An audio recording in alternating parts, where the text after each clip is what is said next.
계속해서 대구 경북 소식 전해드립니다. 대구와 경북은 오늘 평년보다 기온이 높았지만 내일부터 다시 추워지겠습니다.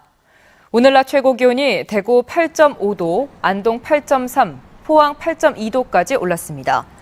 내일은 기온이 큰 폭으로 떨어지고 바람도 강하게 불어 춥겠습니다. 내일 아침 기온은 대구 0도 등 경북 영하 4도에서 3도로 오늘보다 낮겠습니다. 낮 최고 기온도 대구 3도 등 영하 1도에서 영상 5도의 분포로 오늘보다 5도가량 떨어져 춥겠습니다. 철도 파업이 역대 최장기 파업 국면으로 치닫고 있습니다. 이 노사의 강경 대응이 이어지면서 해결의 실마리가 보이지 않고 있습니다. 김건엽 기자입니다. 철도노조 영주본부는 영주역과 제천, 동해 세 곳에서 총력투쟁 결의대회를 열었습니다. 노조는 철도 문제 해결을 위한 사회적 기구 설치를 촉구했습니다. 저희들이 바라는 것은 이후에 국민적인 기구나 이런 것을 통해서 철도의 중장기 발전을 논의했으면 하는 그런.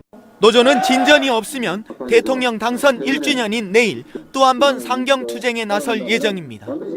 이번 파업으로 지금까지 경북에서만 노조원 1,200여 명이 직위해제를 당했습니다. 국회에서 파업 중재와 타협안이 논의될까 기대했지만 회의는 파행됐고 여야 간 시각차만 확인했습니다. 저희가 상임위원회에서도 수십 차례 논의된 그런 사항이기 때문에 다시 한번 국민 여러분들께 또 노동조합에게는 절대로 철도 공공성을 약화시키는 그러한 민영화는 아니다는 걸 책임 있게 말씀을 드릴 수가 있습니다. 수서발 KTX가요. 앞으로 2년이 있어야 됩니다. 또 야당, 여당, 노사 간에 조금 만져보자 테이블에. 그리고 이 절대 파업이 들어가지 않도록 하자. 충분히 할 수 있었는데 이렇게 해가지고 국민들 이렇게 불안하게 하는. 철도 파업은 장기화 국면에 접어들었지만 해결의 실마리조차 풀지 못하고 있습니다. MBC 뉴스 김건엽입니다. 한편 철도 파업이 열흘째 이어지는 가운데 어제부터 동대구역을 지나는 KTX 경부선 서울, 부산 방향 열차도 각각 10편씩 줄어 평소 대비 85% 수준으로 운행 중입니다. 대구 지역을 통과하는 무궁화호와 새마을호 운행률은 60% 수준, 화물열차는 40% 수준에 머물고 있습니다.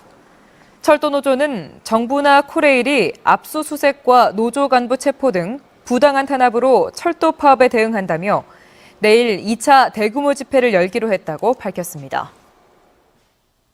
정의당 경북도당은 오늘 논평을 내고 철도노조 파업 해결을 위해 정부와 철도노조, 야당과 시민단체가 함께하는 사회적 논의기구를 구성해야 한다고 밝혔습니다.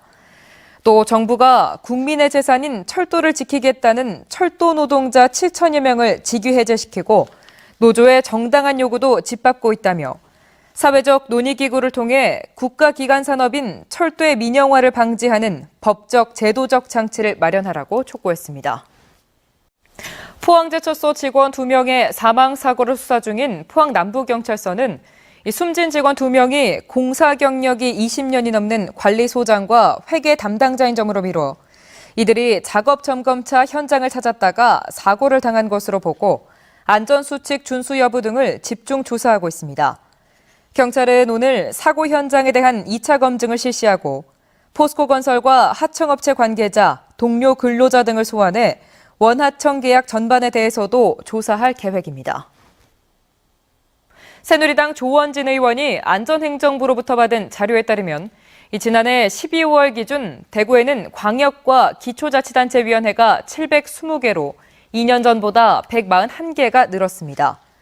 경북은 위원회가 1,747개로 2년 전보다 164개 증가한 것으로 나타났습니다. 지금까지 대구 경북 소식이었습니다. 고맙습니다.